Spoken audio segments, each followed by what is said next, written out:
Good day to you. Steve Sawyer here, the founder of hopeshot.net, the human healing library. We've been building this site over the last year and decided it was time for me to share a little bit of my story. Being the neurodivergent that I am, doing a recording and speaking is better sometimes than writing. And I just want to first thank all of the people that have submitted stories to our website, and more are coming in slow but sure. And we want many more. We want it to be an entire human healing library. And, I've been doing work with trauma and resilience for 25 years now. And this last year has came to me in this time where a lot of people are feeling hopeless, that your story shared can save a life. And it's true in that today's world, a lot of times people suffer with mental health or trauma symptoms, and they do not feel hope in today's world, and they don't feel like there's maybe a way out. They can be trapped in that, and that leads to things like extreme depression, suicidality, etc. So Hope Shot came to me, and I'm so grateful to those that had the courage to share a story already. And it's time to share mine. And to make it short and concise, I just really invite any of you, if you want to email in a video to us also at info@hopeshot.net. We can do a video. You can do a written form. We have a whole submission process on that site. Here's my story, and keeping it short and concise because it's mostly about the human healing library. I grew up in a household that grew up without a lot of means. There was a lot of childhood stress and stress in the environment about finances, etc. And the biggest, most painful part of my early childhood was shame. Shame that had been passed down through generations. Brene Brown says that shame is born of silence, secrecy, and judgment. Down the road, as I was a teenager, I learned there was lots of secrets in my household. And there was a lot of anger. If you grew up in a household with a caregiver, I understand. My father is a veteran, though he doesn't claim to be one, and had a lot of anger. My mother was very codependent but very loving, so I think that's how I survived the way I did. In our household, there was extreme physical discipline on and off, but the worst part, when I look at my story, that was painful to my heart and created a lot of issues in my life later, was silence. Silence weaponized. My father was, a stressed man, but disconnected a lot. I learned a lot about, avoidant attachment and things like that. And in that, he was also taught me a lot of beautiful things. Made me a gifted hunter, fisher, trapper that I am today. In outdoor skills. But one of my earliest moments of shame was early in boxing. I was going in the ring in a pretty serious fight. I was a Golden Gloves fighter when I was young. And I lost a fight at a really pressing time. It was really important to my dad and to me both. Every fight was important. And I lost that fight. And I didn't lose very many, but when I did, there was a silence that I was met with, and I have reviewed a lot of my childhood and the work that I do, and that was one of the most painful moments for me, was silence. This is not diminished for any of you that grew up with extreme physical violence in your home or neighborhood. And in that, I think a lot of people have early childhood trauma. But shame was one of the biggest ones for me. And my course of healing was multiple layered. grateful today to be a licensed clinical social worker and certified substance abuse counselor. I went to treatment when I was 14 years old. My heart was filled with rage and anger after my parents' divorce. Yes, divorces can be traumatic. It's very painful experience when you're a child, and I call it the pain night when the divorce was announced. I felt like my heart was split in two, and from that point on, I had to do visitations, etc., with my dad. And I was enraged, and I was filled with rage, and that very quickly progressed to alcohol and drugs for me to numb the pain. The first beer I had that was handed to me, I was in a state of rage and anger, and I can remember the feeling as I got that bottle half empty, that warmness that hit. Those of you that have survived opiate addictions or alcohol too, oftentimes people say that first drink or that first drug or that first shot of an opiate and alcohol very similarly is like a warm hug, and that's what it was for me. I quickly progressed into to addictive patterns right out the gate. I wanted more. From the first time I drank that beer, I wanted more, and so I started stealing alcohol, and quickly led to marijuana use. And in that, it was very much to contain the rage that I had inside. And every time I used, I wanted to die. And when I look back, I was suicidal, but in a way that I was trying to act in dangerous ways, and I didn't care if I lived or died as a child. And so I went into drug treatment at 14, despite really archaic substance abuse treatment. I remember a project I did that was about my emotions and getting in touch with my emotions, and how hurt and heartbroken I was really behind my rage and anger, with some of the truths that came out of my family and the secrecy. And from that point on, I went through that treatment program and decided I was, never going to use again, and it wasn't an easy journey. People often in the 12-step program say, "Oh, you're lucky you got sober or clean so young," and it was really, really hard. Socially, I was, isolated a lot. So my first step towards healing was alcohol and drug treatment. I still didn't deal with my feelings. I used athletics to survive them.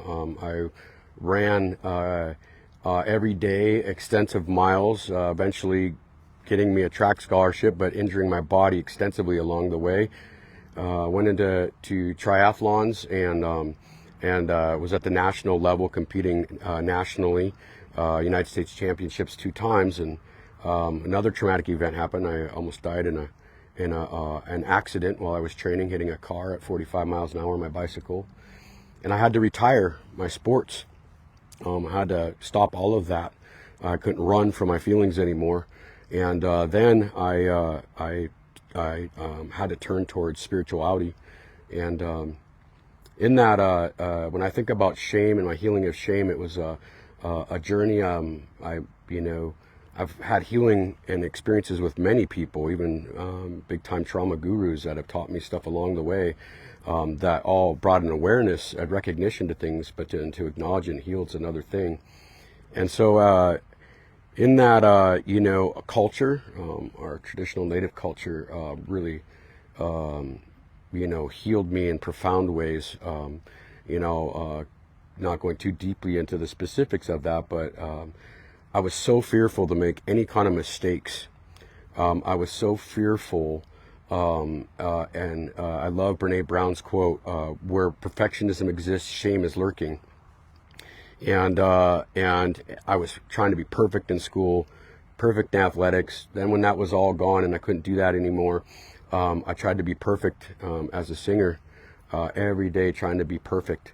And every song I sung trying to be perfect. And one of my more profound healings happened when I made a mistake in a song, and an elder, Lou Redman, said to me, he said, "Go easy on yourself." And it didn't even hit because my shame was so strong and my body was so mad at myself at that moment, despising myself. And then the second time, I turned away, he knew it didn't hit. He grabbed me again and said, go easy on yourself. And it hit a little bit. I think he could tell it hit a little bit. And then when I was walking away, he grabbed me a third time by the shoulder and turned me around and said, "Go easy on yourself. You deserve it." And he pointed and poked me right in the chest, and it hit my heart. This is how powerful one person can be in our relationships. So Lou Redman, by his human compassion, and healed me a part of that shame. So I started going easier on myself. Hundreds of rounds later of singing as a traditional singer, I'd make a mistake and I'd get so upset and I'd stop singing and I'd shut down and I'd collapse and want to stop. And I had a group of brothers who taught me to laugh at mistakes, that life isn't so serious, and laughter being one of the biggest medicines I received. He, I would make these mistakes, and one of our lead singers, we'd make fun and we'd laugh together about it. So it was a group healing experience of being around that, making a mistake, being hard on myself, and then coming around and laughing together about it and being able to let it go. So I owe some of my singing buddies along the way some of the utmost credit for healing that shame that came from my early childhood, because I learned to make a mistake and then let it go, and laughter was medicine. There was other spiritual things along the way that helped me heal at a profound level, and everybody has their own journey with that and pursuing their own journey. But when you look at childhood trauma, and when I look at my shame, it was extreme spiritual wounding too. Yes, trauma is emotional, mental, and physical, but that spiritual side of the wound, and living in a spiritual way of life and really committing myself and doing that on a regular basis, every day, starting my day with that, healed me to be able to let go of almost everything in my life, to forgive. I love Don Coyas's quote, an elder who's taught me a lot about healing, that says forgiveness is the highest prayer. He also says tears are the highest prayer, and to cry it out, and then to ultimately to be able to forgive. I was able to forgive people that couldn't ever comprehend forgiving. Another key part of my journey of healing was the 12-step programs. In today's world, media kind of misportrays that, but there was, I have a keynote I give about 5 men who saved my life, and one was my cross-country coach, who really told me to take it easy, and learned that I was running out of rage and anger and running from my feelings. But there was 2 men in the 12-step programs that persistently every time came to me and poked me and gave me a hug, even though I didn't want one. I was avoided attachment. I closed up like this when I came into the rooms, and I'd sit there, and these were all older people than me. I was super young in the rooms of recovery, and they kept poking me and giving me a hug. Every time they saw me, they gave me a hug, and those 2 men really healed me of a lot of the feelings I had, and anger and rage towards other males in my life. And so that was the 12-step program. Riding through the 12 steps was a huge part of my journey, and that transitioned even more deeply into the spiritual side of things for me to be a part of Wellbriety, a native-focused recovery programming. And so the teachings of Don Coyas and all the relatives that I've made there has been an ongoing state of my healing. When I'm beat up and I go to one of our conferences, the All Addictions conferences, and there's the Healing Together conferences, a piece of me has healed just in the presence of others. And that goes back to this human healing library, that your story can save a life. Inside of this journey, these people shared a little bit of their story, a little bit of their love, and a little bit of their compassion to bring me where I am today. And in that, the work with the 12 steps, even that earliest treatment experience started the healing journey. And here's another really important thing. Healing is a journey. It's a lifelong journey.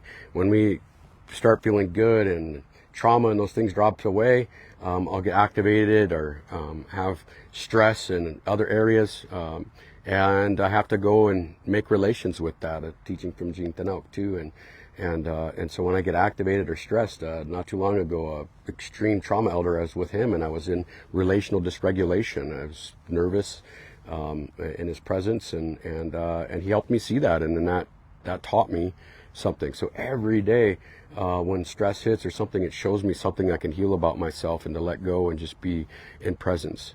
So that's some of my Hope Shot story. I had to keep it short and concise. Again, feel free to submit videos. I wanted to write mine, and I'm not much of a writer, and so here we are. I did the video, pinned it at the top, and share widely this website, and we want more people to be submitting.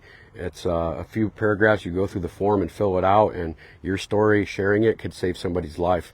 And in that, in today's world where a lot of people feel hopeless, that story of your story can give that hope shot for someone. And so hopefully this hope shot gives you something, and feel free to comment or ask questions, and I'll monitor the best I can.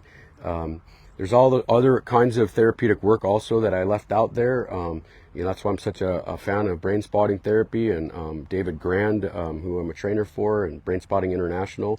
I did a couple of intensives there on trauma work, and that healed me profoundly too, and healed the physiology of my body. Lots of near-death accidents, more to be shared ahead, and those experiences and those stories all were a message of my resilience. Today, to understand that all this trauma ignited inside of me a level of resilience that is right there next to the trauma, and that's where my personal website says, next to trauma lurks resilience. If you survive trauma, share your story here, and ultimately, if you listen to this video, understand that right next to your trauma and all that you've been through is your incredible strength to survive it all. And with that, I'll leave that for hopeshot.net as a message, and please submit your stories. We want to get more up, and thank you to those who have already shared theirs. Take care, everybody.